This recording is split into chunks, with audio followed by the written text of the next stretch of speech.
melanjutkan kisah Krisna Gososro dan Sapu Inten. Untuk sobat semua, selamat menikmati. Salam sejahtera dan bahagia untuk Anda keluarga. Salam budaya.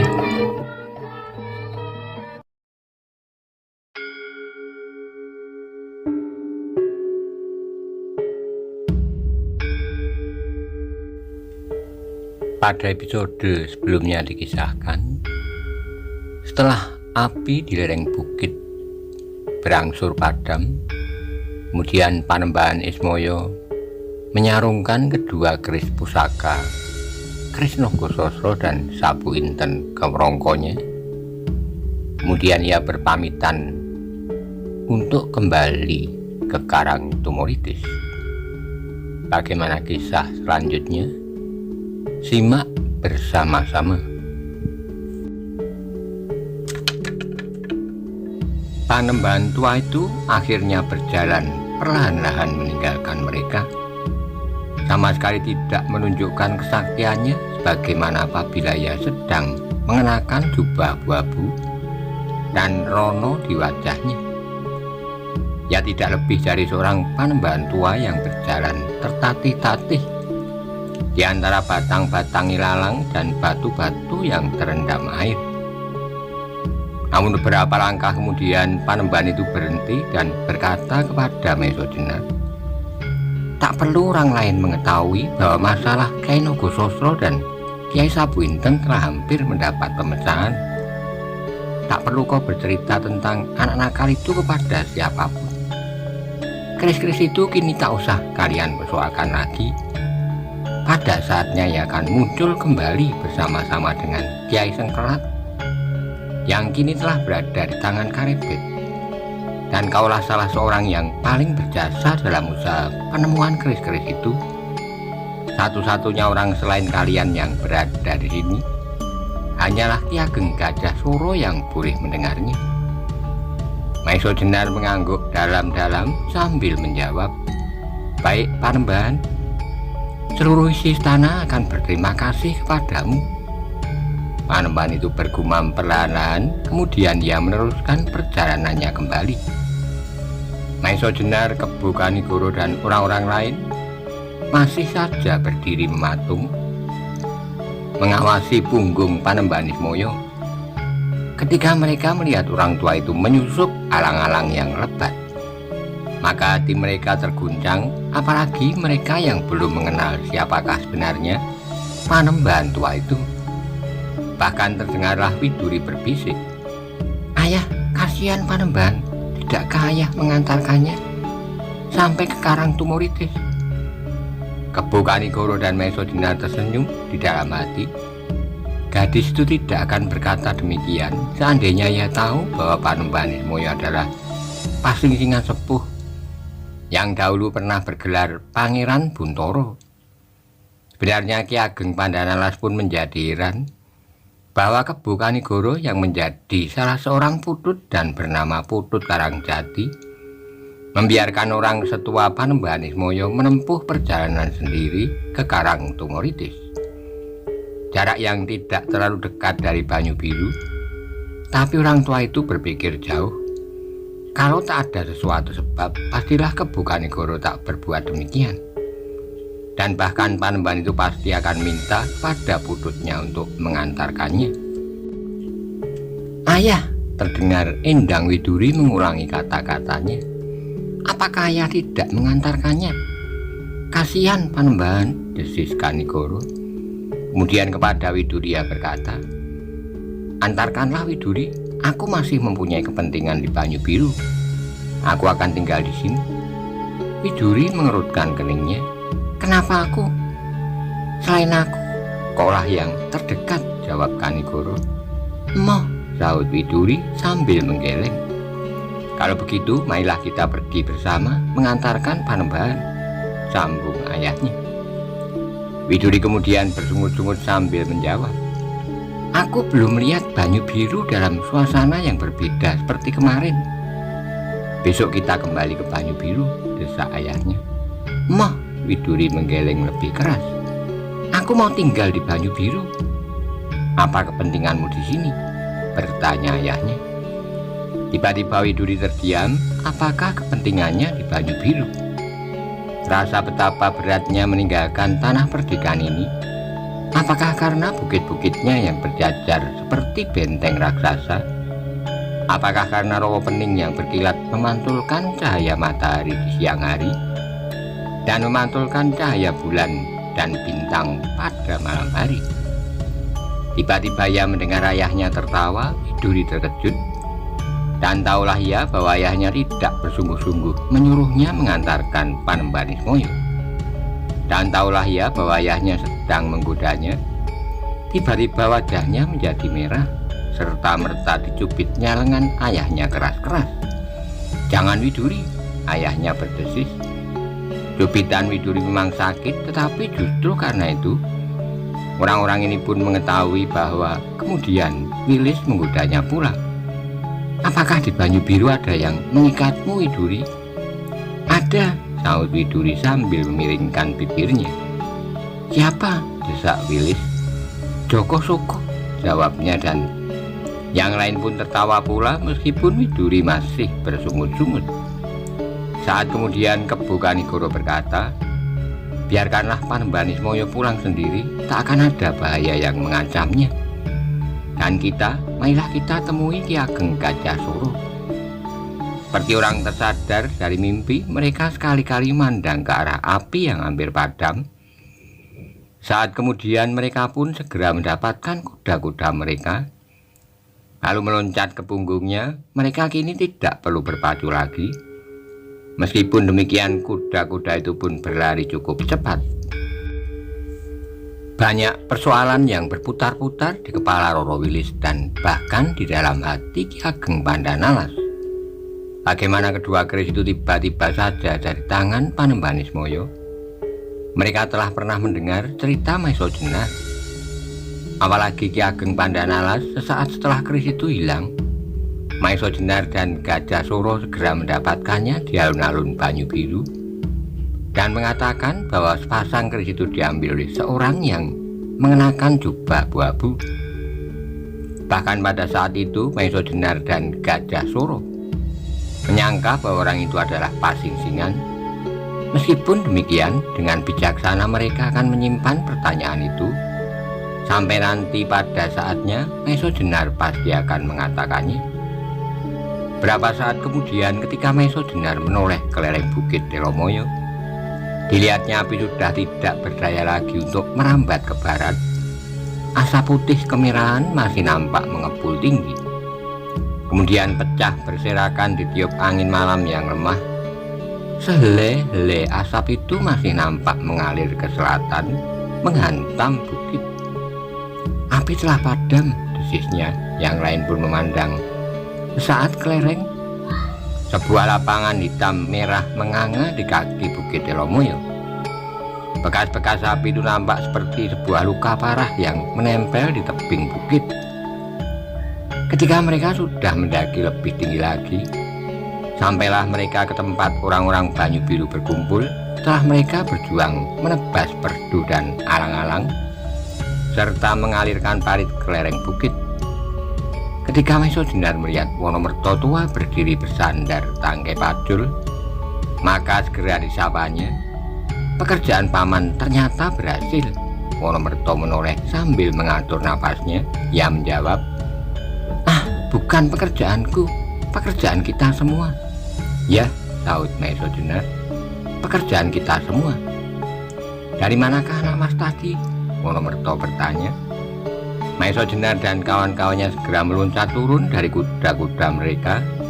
Setelah menambatkan kuda-kuda itu, berkatalah Maiso Jenar, "Mengejar kelinci." "Hei," Wonomerto heran, "aku telah menemukan sebab dari kebakaran ini." "Hei," sekali lagi Wonomerto keheranan. "Nanti aku ceritakan," sahut Maiso Jenar. "Di mana Kakang Gajah Soro dan Aryo Saloko?"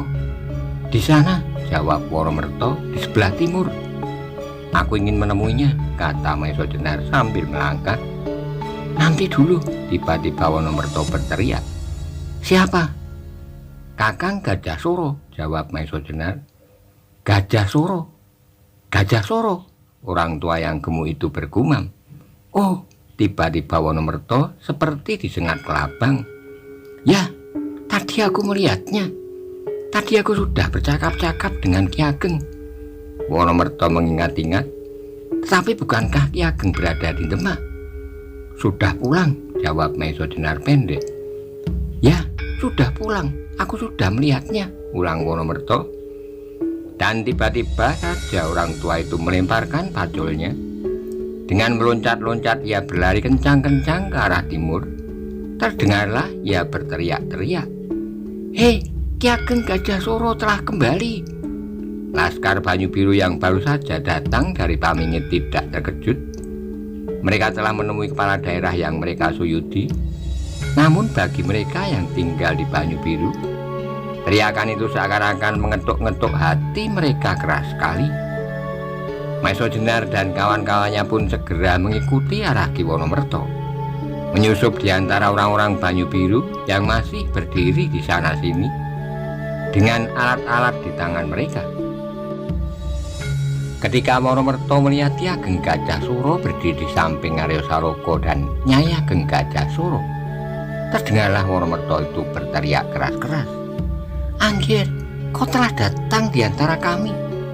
Dan sebelum Gajah Soro menjawab, orang tua itu telah menubruknya di rangkulnya Gajah Soro, seperti memeluk anaknya yang telah hilang. Dan kini ditemuinya kembali. Gajah Soro terkejut, bahkan ia menjadi heran Wonomerto telah melihatnya tadi. Tapi ia berdiam diri dan membiarkan orang tua itu menangis terisak-isak. Ya, orang tua yang setia itu menangis. Di sela-sela tangisnya terdengar Wonomerto berkata, aku telah melihat Anggir tadi, tapi karena ketegangan urat sarafku, maka aku menyangka bahwa Anggir sudah lama tidak berada di Banyu Biru. Dan kini Anggir telah kembali. Kembali seperti apa yang kami harapkan. Bahkan kami yakini bahwa pada saatnya Anggir akan kembali. Terima kasih Paman, jawab Gajah Soro. Perlahan Wonomerto melepaskan tangannya, kemudian Gajah Soro pun diperkenalkan dengan Mantingan dan Wirosobo, yang selama ini ikut serta membantu mereka merasakan pahit getir bersama rakyat Banyu Biru yang setia. Setia kepada cita-cita mereka dan setia pada tanah mereka. Kini semua sudah lalu, tak ada persoalan lagi antara Pamingit dan Banyu Biru. Tak ada persoalan lagi antara Banyu Biru dan gerombolan-gerombolan liar yang dikemudikan oleh orang-orang sakti yang berilmu nasar. Sebab mereka telah dibinasakan oleh kekuatan-kekuatan yang dibenarkan oleh Tuhan Yang Maha Esa. Malam bertambah dalam juga, api di lereng telah padam. Kini mereka sudah dapat beristirahat. Laskar yang datang dari Pamingit pun segera pulang ke rumah masing-masing, menemui keluarga mereka untuk menyatakan keselamatannya. Beberapa orang terpaksa bergabung karena kehilangan sanak kadang mereka. Namun mereka yakin bahwa arwah-arwah mereka itu akan diterima oleh Tuhan Yang Maha Pengasih, sebab mereka gugur dalam perjuangan untuk menegakkan rasa cinta kasih sesama, rasa cinta kasih kepada Tuhannya. Yang akan datang adalah hari esok yang penuh dengan kerja, memperbaiki tanggul jebol, menanami kembali lereng-lereng bukit yang gundul untuk menahan arus air hujan. Namun kerja itu akan dilakukan dengan hati yang cerah di hari-hari yang cerah pula. Ketika matahari pada keesokan harinya memancarkan cahayanya yang lembut menyentuh permukaan rawa bening, sibuklah orang-orang Banyu Biru dengan kerja masing-masing. Wajah-wajah mereka yang riang menggambarkan isi hati mereka yang terang. Mereka telah merencanakan untuk menyelenggarakan suatu wiwahan sebagai pernyataan syukur kepada Tuhan Yang Maha Pengasih yang telah melimpahkan cinta kasihnya kepada rakyat Banyu Biru. Di pendopo rumah kepala daerah Tanah Perdikan Banyu Biru berdirilah seorang anak muda yang gagah, berdada bidang, berwajah jernih. Ia kini tidak lagi mengenakan pakaian yang lungset kumal, namun kini ia telah pantas disebut sebagai putra kepala daerah Perdikan Banyu Biru. Dengan wajah yang cerah ia melihat betapa rakyatnya sibuk mempersiapkan hari yang akan mereka rayakan bersama. Beberapa orang memasang janur-janur kuning dan yang lain membuat obor-obor yang besar. Tiba-tiba hatinya bergetar ketika ia melihat seorang gadis duduk di tangga gandok kulon. Gadis itu pun berwajah cerah secerah matahari tanpa disadarinya. Selangkah demi selangkah ia pergi menemui gadis itu. "Bukankah kau ingin melihat Rawa Pening?" ajak Aryo Saloka. Gadis itu tersenyum, segera ia berdiri, namun kemudian wajahnya menjadi kemerah-merahan. Sambil duduk kembali ia menggeleng. "Nanti kakang, ayah sedang mandi. Kita pergi berdua," ajak Aryo Saloka. Widuri menggeleng. Tiba-tiba saja timbullah perasaan malu di dalam dadanya, perasaan yang selama ini tak pernah mengganggu dirinya. Karena itu ia menjawab, "Aku menunggu ayah." Aryo Saloka menjadi heran, gadis itu telah mengalami suatu perubahan dalam dirinya. Tapi Aryo Saloka tidak mengetahuinya. Ia menyangka bahwa ayah gadis itu pun telah mengajaknya pulang. Maka katanya, "Baiklah Widuri, nanti aku datang kembali."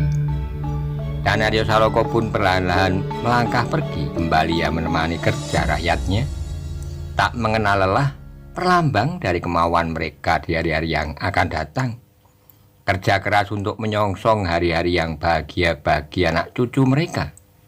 Gemaripah loh jinawi, toto tentrem, titir, toto kertorarjo. Sementara itu di gandok wetan duduklah dalam satu lingkaran Maiso Jenar, Roro Wilis, dan Ki Ageng Pandanalas. Maiso Jenar dalam kesempatan itu telah menceritakan beberapa persoalan mengenai Kyai Nogososro dan Kyai Sapu Inten. Sehingga akhirnya Ki Ageng Pandanalas berkata sambil mengangguk-anggukkan kepalanya, "Baru sekarang aku menjadi jelas. Karena itulah Panembahan Ismoyo berkata bahwa pekerjaanmu sudah hampir selesai." "Ya Paman," jawab Maiso Jenar, "pekerjaanku telah hampir selesai. Pada suatu saat, anak mas," kata Ki Ageng pula, "aku ingin juga pergi ke balik gunung Gajah Mungkur itu.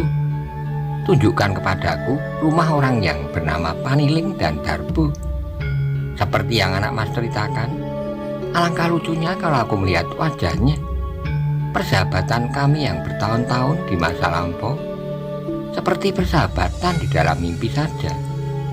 Dan baru sekarang aku tahu bahwa Pasingsingan telah melampaui 3 masa."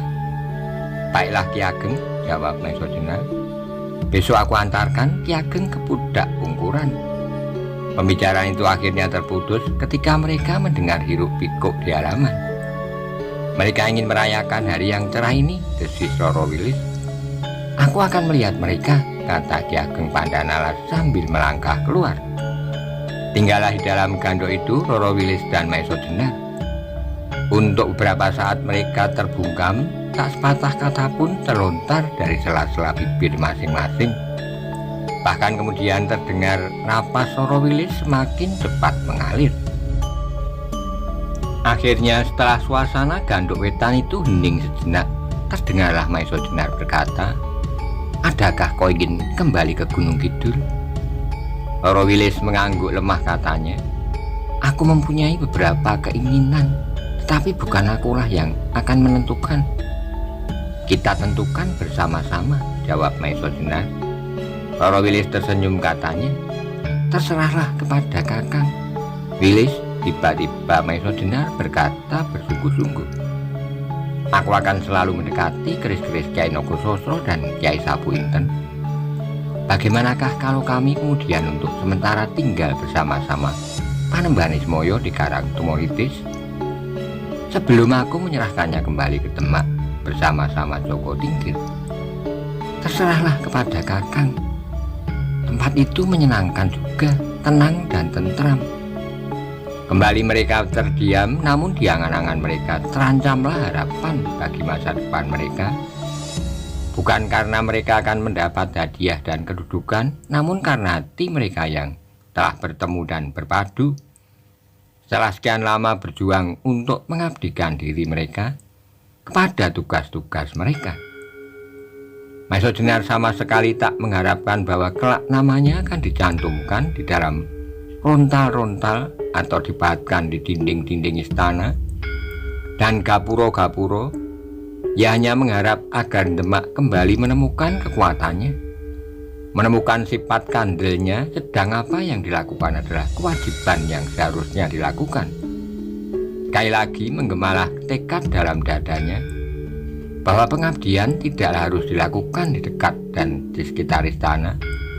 Di antara rakyat pun ia akan dapat melakukan pengabdian bagi sesama dan pengabdian bagi Tuhan Yang Maha Esa, Tuhan Yang Maha Besar yang telah menciptakan bumi, alam, dan segenap isinya.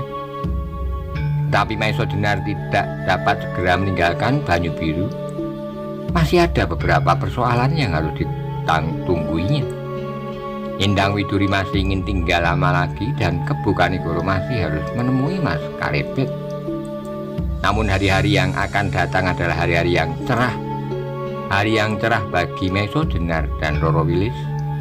Hari yang cerah bagi Banyu Biru dan Pamingit. Hari-hari yang cerah pula bagi Aryo Saloko dan Endang Widuri. Maiso Jenar dan Roro Wilis tidak akan menunggu waktu terlalu lama, sebab umur-umur mereka selalu merayap-rayap meninggalkan usia mereka. Tapi di Banyu Biru terasa menjadi semakin sepi. Mantingan dan Wirosobo harus kembali ke tempat masing-masing. Wirosobo harus kembali ke istrinya yang setia, sedang Mantingan harus kembali ke gurunya dan kepada pekerjaannya dalang. Kakang Maiso Jenar, kata Mantingan pada saat ia minta diri dari Banyu Biru, aku akan datang kembali menemui Kakang nanti. Apabila datang saatnya, Kakang memerlukan aku. Mantingan sebagai seorang dalang, bukankah akan nikmat sekali apabila aku mendapat kehormatan untuk meramaikan perhelatan perkawinan Kakang. Aku akan bawakan cerita yang paling menarik, Parto Kromo. Maiso Jenar hanya dapat tersenyum menanggapi kata-kata Mantingan, sedang Roro Wilis menundukkan wajahnya yang kemerah-merahan. Namun Maiso Jenar berjanji dalam hatinya bahwa ia akan menerima sumbangan itu kelak pada saatnya. Dan Mantingan beserta Wirosobo kemudian meninggalkan Banyu Biru menuju ke timur Prambanan. Banyu Biru pun kemudian menjadi semakin sepi. Namun kesepian itu kemudian dipecahkan oleh hiruk pikuk rakyatnya yang rajin kerja. Masih banyak yang harus mereka kerjakan untuk tanah perdikan mereka. Hanya dengan kerja, maka tanah mereka akan mencapai nilai-nilai yang mereka cita-citakan. Nilai kehidupan orang per orang, nilai kehidupan tanah perdikan keseluruhan.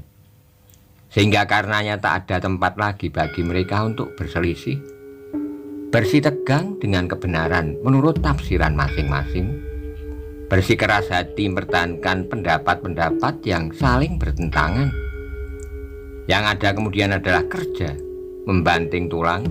Kini mereka bermandi keringat bersama-sama, namun kelak mereka akan menuai bersama-sama pula.